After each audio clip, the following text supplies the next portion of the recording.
Hello! Today we're definitely going to be talking about definite integrals. I want to start out with a two for the price of one deal here. I want to spin a bit of an analogy and also go way back to do a really quick basic review. If we had a function called g of x equals x squared, we could differentiate that to g prime of x and get 2x. That's a function answer. Or we could say something like g prime of 2, plugging in a specific number, would give us 4, which is a number answer. So with derivatives, you could have either a function answer or a number answer, depending on whether you want to differentiate with a variable or with a number. There's a similar relationship between indefinite and definite integrals. If we have an indefinite integral, something like the integral of 2x dx, it simply integrates to x squared plus a constant. This is known as an indefinite integral. We get a function answer as opposed to a number answer. But if we wanted to take a definite integral, like the integral of 2x dx from 1 to 2, this would give us a numeric answer. It represents the area under the graph y equals 2x on the interval 1 to 2. And if you were curious, you could draw this out and figure out what that actual area is. I'll save you the time. It's 3.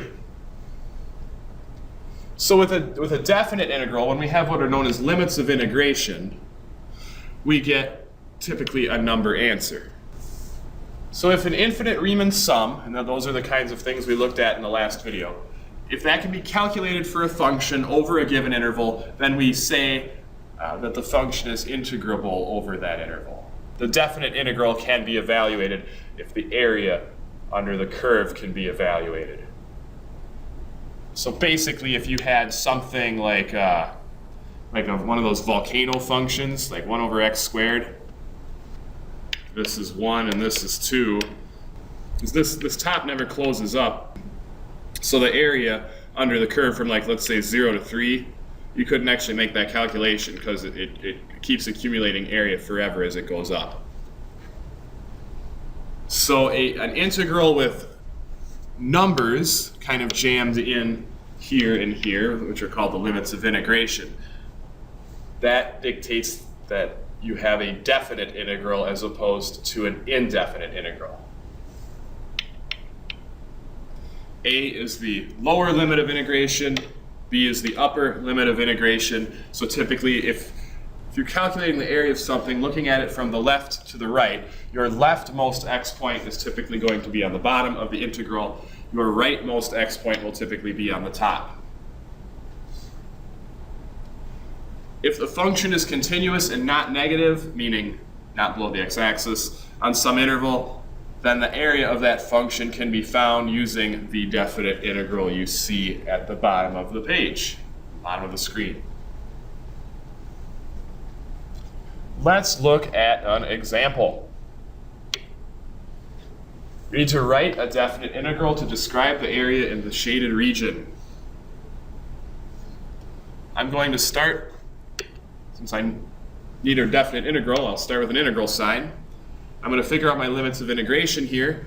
The left endpoint of this region appears to be 2, and the right endpoint appears to be 4. So my limits of integration start at 2 and end at 4.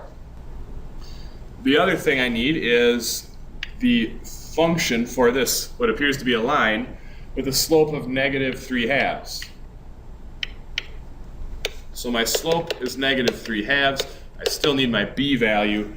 If I backtracked from here another slope of 3/2, I would find that my b value is actually at 1, 2, 3, 4, 5, 6. And to put it all together, I'm going to use parentheses because there's more than one term. I have something like -3/2x plus 6. Don't forget your dx at the end. The dx really plays an important role in definite integrals.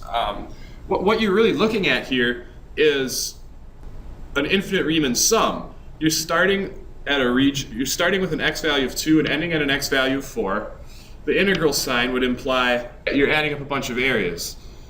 The -3/2x plus 6 gives you the height of each of the rectangles. And the dx is actually the thickness of any one rectangle, like a delta x would be. So your height here is dictated by the function. The thickness is kind of this arbitrary dx, depending on how narrow you want to make your rectangle.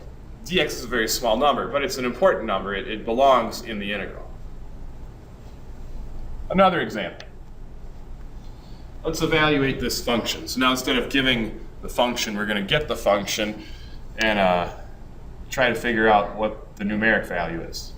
So let's plot what we got. 2x plus 1 goes through 0, 1.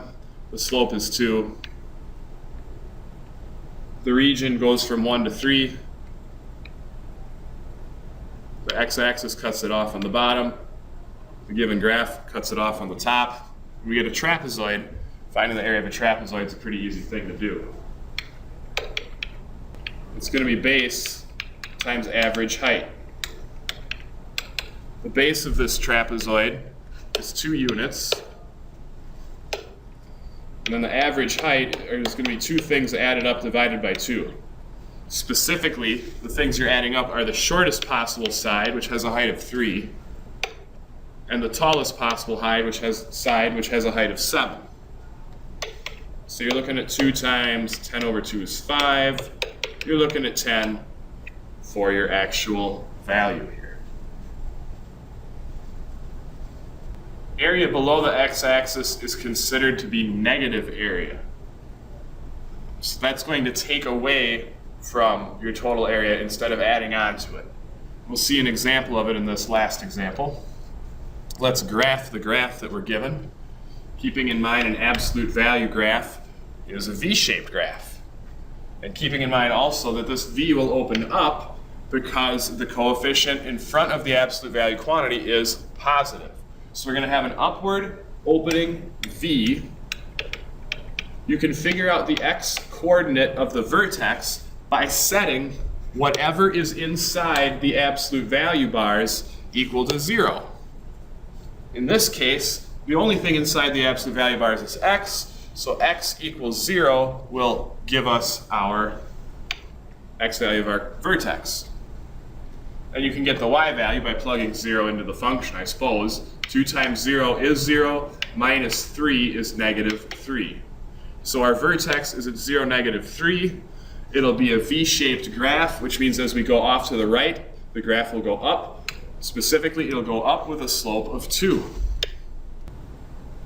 Now, I know that our region only goes from 0 to 4, and we've really graphed all that, but just in the interest of making this an actual V-shaped graph and kind of reviewing how to graph an absolute value graph, I'm going to use symmetry over the y-axis to graph the left half of this thing.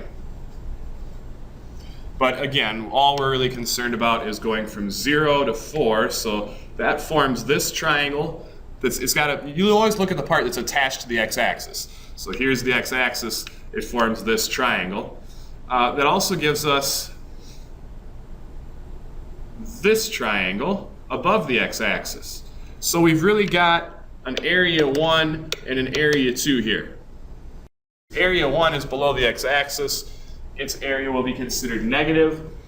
The area for a triangle is 1/2 base height. The base of this thing is, let's see, up 2 over 1, up 1 over 1/2. So actually, the base is 1.5 units. If I get a little more precise with my drawing. The height is 3. So that's negative 1/2 times 3/2 times 3 over 1. So that's negative 9/4.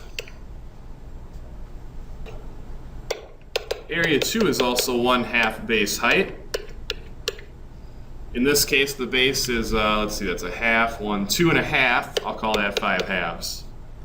And the height is 1, 2, 3, 4, 5. I'll call that 5 over 1. So we really have 25/4.